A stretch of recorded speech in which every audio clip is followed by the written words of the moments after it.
Have you ever felt that eerie calm before a storm, when everything seems unnaturally quiet and still? That's how it felt that night at the lake house. The summer of 2019 was supposed to be my escape, a weekend getaway at a remote lake house, far from the chaos of the city. The place was idyllic, nestled in the heart of a dense forest with a pristine lake stretching out in front of it. The air was fresh, the water was clear, and the silence was soothing. It was perfect, or so I thought. The first night, I enjoyed the solitude, lounging on the porch with a good book and a glass of wine. The only sounds were the gentle lapping of the water against the shore and the distant call of a loon. But as the sun dipped below the horizon on the second night, an unsettling change began to creep in. It started with a whisper. At first, it was barely audible, mingling with the rustle of the leaves and the chirping of the crickets. But as the night grew darker, the whispering became more distinct. It was soft, almost seductive, calling my name from the depths of the forest.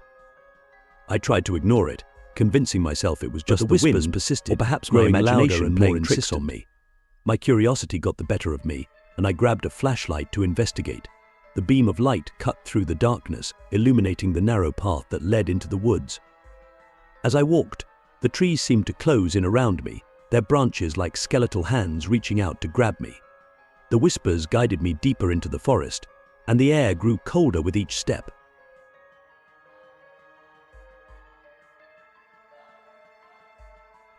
After what felt like an eternity, I stumbled upon an old, abandoned cabin. The door hung ajar, creaking on rusty hinges as it swayed in the breeze. I hesitated, a chill running down my spine. Something told me to turn back, to run as fast as I could back to the safety of the lake house. But an unseen force seemed to pull me forward, compelling me to enter. Inside, the cabin was dark and dusty, the air thick with an oppressive sense of dread. I shone my flashlight around, the beam illuminating cobwebs, broken furniture, and an old, cracked mirror hanging on the wall.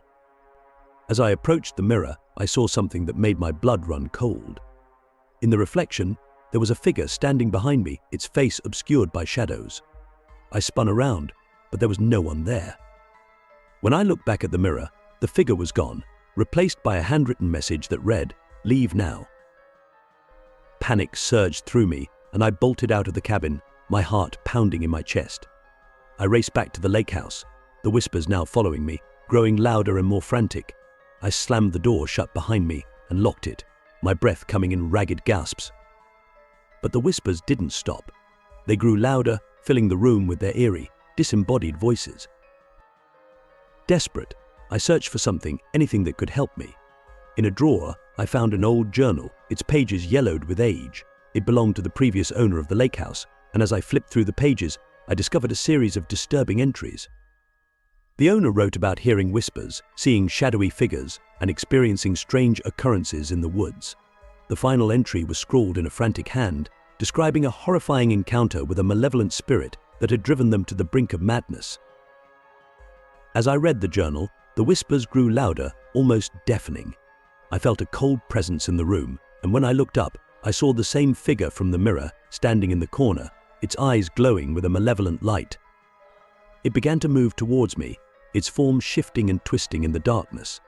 I felt a surge of adrenaline and grabbed the journal, hurling it at the figure. To my surprise, it recoiled. Realizing the journal had some power over the spirit, I grabbed a lighter and set the pages on fire. The flames danced and flickered, casting eerie shadows on the walls. The figure shrieked and writhed as the journal burned, its form dissipating into the air like smoke. The whispers ceased, and a heavy silence fell over the room. I spent the rest of the night huddled in a corner, clutching the charred remains of the journal. When the first light of morning broke through the windows, I wasted no time packing my bags and leaving the lake house for good. As I drove away, I glanced in the rearview mirror and saw the cabin in the woods, now just a distant, dark speck.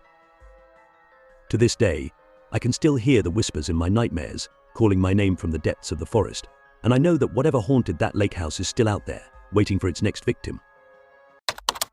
That night, my friends and I decided to camp in a secluded area deep within the forest, far from the reaches of civilization. We found what seemed to be the perfect spot, nestled in a clearing surrounded by towering pines. As the sun dipped below the horizon, we built a roaring campfire and gathered around it, ready to share stories and enjoy the night. The first few hours were filled with laughter and the crackling of the fire, our faces illuminated by its warm glow.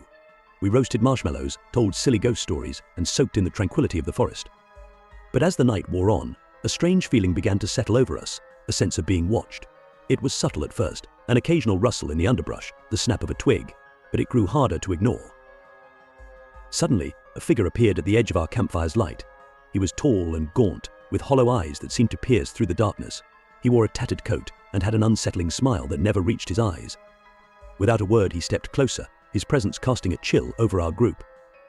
Mind if I join you? After a few moments of awkward silence, low and gravelly, the stranger began to speak. We exchanged uneasy glances, but didn't want to be rude. Us in despite our one of my friends trying to break the tension. He told us a story about a haunted forest and some food, much like the one we were in. The stranger accepted, where campers sitting down by the fire trace and staring intently at the flames. His tale was filled with vivid details and eerie twists, and we couldn't help but listen, even as our fear grew. As he spoke, the fire seemed to flicker and dim, the darkness around us growing thicker. The stranger's eyes never left the flames, and his smile grew wider and more unsettling with each passing minute. Then, without warning, he stopped mid-sentence and looked up, his gaze fixed on something just beyond the firelight. We turned to look, but saw nothing but the inky blackness of the forest. When we turned back, the stranger was gone. No sound, no movement, he had vanished as silently as he had appeared. Panic set in, and we quickly decided to pack up and leave. But as we gathered our things, we heard footsteps circling our campsite, growing louder and more insistent. We shone our flashlights into the woods, but saw only shifting shadows. The footsteps grew closer, now accompanied by a low, guttural growl that sent shivers down our spines. Heart pounding, we hurried to our car, fumbling with the keys in our haste. Just as we piled in and locked the doors, a figure emerged from the darkness, screamed and pressing its face against the window. Gravel flying as we sped down the narrow, now glowing with an unnatural light. The figure vanished into the night, but the sense of dread lingered. As we drove, the car's headlights caught fleeting glimpses of something moving in the trees, something that seemed to be following us. When we finally reached the safety of a main road, we breathed a collective sigh of relief. But the feeling of being watched never left us. Even now, I can't shake the image of that stranger's hollow eyes and sinister smile. I don't know who or what he was, but I do know one thing: I will never go camping in those woods again. There's something unsettling about the calmness of the beach at night. The rhythmic crashing of the waves, the endless expanse of dark water, and the moon casting long shadows across the sand create a surreal and eerie atmosphere.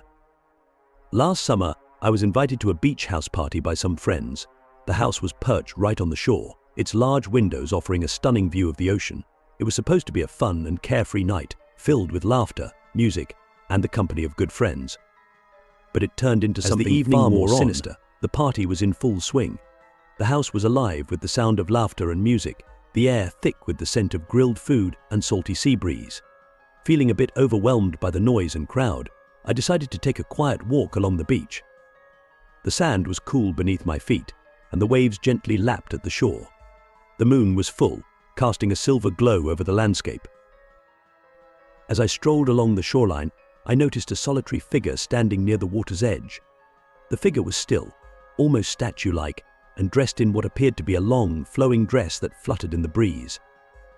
At first, I thought it was just another partygoer seeking some solitude, but as I got closer, a feeling of unease began to creep over me. The figure's posture was rigid, and there was something unsettling about the way they were standing. I called, but there was no response. The figure remained motionless, seemingly oblivious to my presence. The hairs on the back of my neck stood on end, and a chill ran down my spine. I hesitated, contemplating whether to approach or turn back. Suddenly, the figure turned its head slowly to face me. In the pale moonlight, I could see that it was a woman with long, tangled hair and hollow, lifeless eyes that seemed to pierce through me. Fear gripped me, and I took a step back. The woman began to move towards me, her movements slow and deliberate. Her gaze never left mine, and her mouth opened slightly as if she was trying to speak, but no sound came out. I stumbled backwards, tripping over a piece of driftwood and falling to the ground. When I looked up, she was standing over me, her eyes filled with a strange, malevolent light. I scrambled to my feet and ran back to the beach house, my heart pounding in my chest. Bursting through the door, I breathlessly told my friends what had happened. They laughed it off, assuming I had had too much to drink or was playing a prank. Despite their skepticism, I couldn't shake the feeling of dread that had settled over me. But later that night, after everyone had gone to bed, I lay awake in my room, unable to sleep. The events of the evening replayed in my mind, and I couldn't help but feel that something was terribly wrong. The The sound of the waves crashing against the shore, which had once been soothing, now seemed ominous and foreboding. Around 2 a.m., I heard footsteps in the hallway outside my room. At first, I thought it was one of my friends, but when the footsteps stopped right outside my door, a sense of unease washed over me. I got up and opened the door, but the hallway was empty. I returned to bed, but the footsteps resumed, now accompanied by a soft, eerie humming. I couldn't take it anymore. I got out of bed and decided to investigate. As I stepped into the hallway, the humming grew louder, echoing through the empty corridors. Following the sound, I found myself drawn to the living room, where the large windows offered a view of the moonlit beach.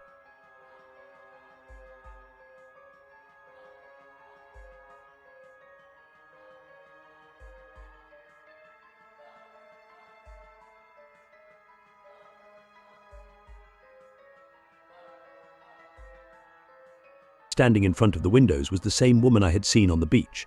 Her back was to me, and she was humming a haunting melody that sent chills down my spine. I watched in horror as she slowly turned to face me, her eyes now glowing with an unnatural light. She raised a hand, pointing directly at me, and whispered in a voice that was barely audible, "Fear, leave this place." I could only watch as she dissolved into the shadows, leaving behind an icy chill in the room. I ran back to my room, grabbed my things, and left the beach house, driving home in the middle of the night. As I sped away, I glanced in the rearview mirror and saw her standing on the shore, watching me with those hollow, lifeless eyes. To this day, I don't know who or what that woman was, but the memory of her haunting gaze and eerie presence still lingers. I haven't been back to that beach since, and I don't think I ever will. That night taught me that some places, no matter how beautiful, are better left undisturbed. And sometimes, the calmness of the beach at night hides secrets that are best left alone.